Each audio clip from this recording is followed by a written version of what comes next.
센 놈만 조지고 비판하는 센조비 정치 패러디 73번째 시간을 갖도록 하겠습니다. 어리석은 황제들을 고상하게 교육시키고 개조시키는 세계 최고 수준의 황제 유치원에 오신 것을 우선 감사드립니다. 그런데 우리 황제 각하께서는 오시자마자 침대에서 벌렁 누워서 저렇게 낮잠을 주무시니 참 한심하기는 합니다. 어쨌든 트럼프라든지 아베라든지 시진핑 황제 같은 경우는 이 황제 유치원에 비싼 등록금을 내시고 한 번도 오지 않는데 그래도 우리 황제 각하께서는 이렇게 오셔가지고 뭔가를 하나 배워보시겠다고 하시니 갸륵할 따름입니다. 자, 오늘도 황제 유치원의 그 프로그램에 따라가지고 주변국 황제들, 망나니 황제들을 지적질하면서 뭔가 배울 거 있나 한번 찾아보도록 하겠습니다. 먼저 영국 존슨 총리가 있지 않습니까? 그 영국 존슨 총리가 한 줄짜리 법안으로 해서 편법적으로 브렉시트 법안을 통과시켰습니다. 그건 뭐 어쩔 수 없는데 우리 보리스 존슨 총리 황제는 그냥 그 EU 탈퇴만이 영국이 살 길다 하면서 EU 탈퇴론자입니다.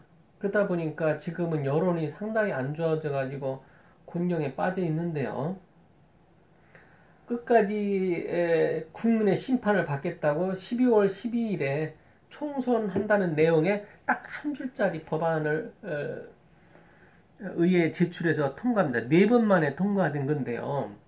이것도 고집을 좀 부리는 겁니다. 편법적으로 한 거고 무슨 얘기냐면은 의원 3분의 2 정족수를 기존 방식대로 한다면은 새로운 법률 법안, 그러니까 국민 총선거 법안이 3분의 2의 찬성을 얻어야 되는데 지금 한 줄짜리 법안을 간단하게 이렇게 하는 거는 2분의 1이면 가능하다고 합니다. 그러다 보니까 그러한 것을 이용해 가지고 보리스 존슨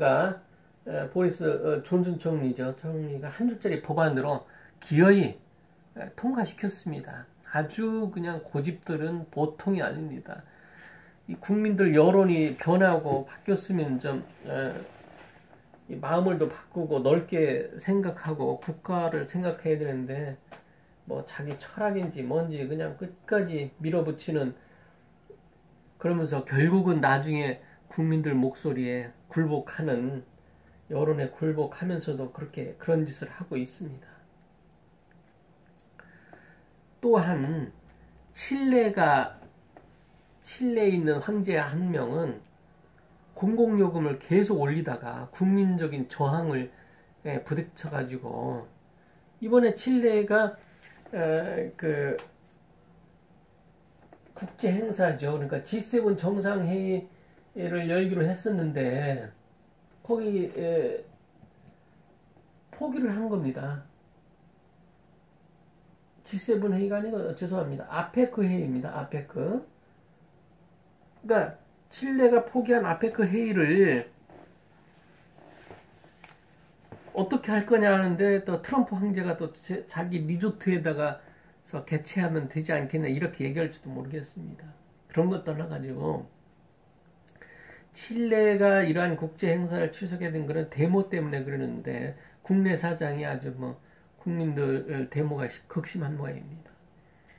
근데 지하철 요금 50원을 인상시켜가지고 처음에는 고등학생, 대학생들이 데모를 한 겁니다. 이렇게 하다 결국은 데모가 심하니까 50원 인상을 철회했습니다. 그런데 데모대가 정권을 못 믿겠다, 정권 물러나라, 정권 퇴진 운동이 벌어진 겁니다.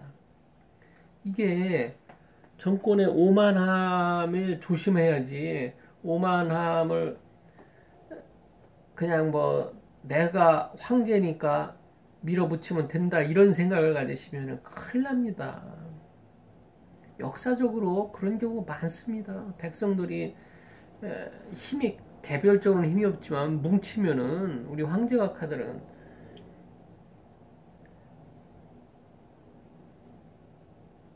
우리 황제께서도 뭐 밀림의 왕자, 짐승의 왕자라고 한 짐승의 왕국을 지금 다스리고 계시지만은 지난번에 많이 혼나셨잖아요. 우리 황제각하도 뭐 조국이라고 하는 무슨 강아지 같은 거 하나를 끝까지 보호하시려다고 하다가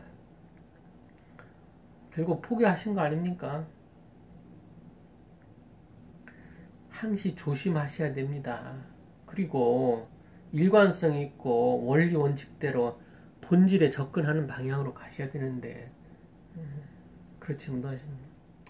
그리고 어쨌든 우리 황제각하 모친께서 돌아가셨다고 하는데 조의를 먼저 표합니다. 근데 여기서도 우리가 아무리 인륜지 대사, 뭐 짐승지 대사라고 하지만 우리 황제각하께서 한마디 하지 않을 수 없습니다. 그냥 아무리 뭐해도 이 말씀을 꼭 드려야 되는데 일관성 있게 좀 하세요. 조문을 안 받겠다고 하셨으면 조문을 끝까지 안 받으셔야지. 가죽장으로 하시겠다고 해놓고선 또 이제 뭐 꾸역꾸역 오는 사람들 누구는 돌려보내고 누구는 또 받으시고. 근데 이제 그 중에서 참 잘하신 게 하나가 있습니다. 야당 대표하고 종교계 인사들은 조문을 받는 거. 아무리 가족장이라고 하고 하지만 그래서 청와대 사람들은 물론 청와대도 뭐 일부 사람 뭐 한두 명 받고 옛날에 또 뭐 이호철 의원이라는 사람도 조문을 받고 그게 뭡니까? 그러다 보니까 그러한 신뢰를 하나도 얻지 못하니까 저 김정은이가 얕보는 거 아닙니까? 조문, 조화, 조전 아무것도 안 보내 이런 굴욕적인 일이 어디 있습니까? 도대체 아무리 전쟁을 일으키는 나라에도 인륜지 내에서의 슬픔은 서로 나누는 건데 어쨌든 애도를 표하는 마당에서 이런 잔소리까지 드려서 죄송합니다만은 잔소리를 들을 수밖에 없는 게 일관성이 있고 원리 원칙들은 처음에 그러면은 선별적으로 받겠다고 말씀을 하시든지 가족하고만 보내치겠다고 해놓고선 또 그냥 찾아오면은 물론 이해는 됩니다. 짐승의 마음으로 그냥 어쨌든 우리가 여기까지 오셨는데 돌려보냈느냐, 특히 어른들이라든지 이런 사람들. 그래서 아주 중요한 겁니다. 이 지도자들은 맺고 끊는 걸 딱 칼같이 해야 되고 예외의 규정을 이렇게 주면 안 되고 일관성 있고 원리 원칙대로 해야 되는 겁니다. 마찬가지 저 영국의 존스 총리 같은 경우도 일관성이 있어야 되고 칠레 대통령도 일관성이 있어 했으면은 국민들이 그런 신뢰가 무너졌겠습니까? 우리 황제들 트럼프 황제도 마찬가지죠. 우리가 트럼프 황제를 많이 얘기를 했는데 우리 황제각하도 당하셨잖아요. 윤석열 총장한테 어떻게 했어요? 뭐라고 했어요? 임명할 때 살아있는 권력도 하라고 하고선 적폐청산하라고 잘하고 적폐청산의 최고 권위자인 윤석열 검찰총장을 임명시켜 놓고선 윤석열 검찰총장이 진짜 살아있는 권력 자기 상사인 조국 법무부 장관을 조사하니까 우리 황제각하 그러니까 이 윤석열 검찰총장은 일리가 있습니다. 좌파 인사건 우파 인사건 법을 어긴 사람은 무조건 조사하고 엄격하게 하겠다는 거 아닙니까? 그러니까 좌도 치고 우도 치고 하다 보니까 우리 황제각하 또 뭐라고 하셨어요 이제는 저 윤석열이가 그 윤석열이 맞냐 이렇게 말씀하시잖아요. 이 짐승 같은 소리를 뭐 우리 황제각하 짐승이지만은 그 짐승 같은 소리를 하세요. 자, 황제 유치원의 후뇨 10조 중에서 후뇨 9조를 다시 한번 강조하고 오늘 시간을 마치도록 하겠습니다. 후뇨 9조 일관성과 원리 원칙대로 처리해야 된다. 특히 지도자는 원리 원칙과 일관성이 없으면은 전체 나라가 흔들흔들합니다. 여기저기에서 말이 나오고. 자, 오늘 우리 황제 유치원에서 프로그램을 다 마쳤습니다. 우리 황제 각하 그 청와대 옆에 있는 청아대 들어가셔가지고 이 나라의 짐승이 왕인 짐승들을 잘, 아이고 꼬리로 화답을 하시네요. 알았다고 잔소리 그만하라고 그러시네.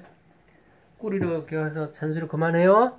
알겠습니다. 그러면은 황제 유치원 교육 시간을 마치도록 하고 빨리 서둘러서 청아대 들어가셔가지고 어머님 장례를 치르시든지 아니면 나라를 좀 편안하게 두 쪽 안 나게 좀 잘 좀 다스려 주시기 바랍니다.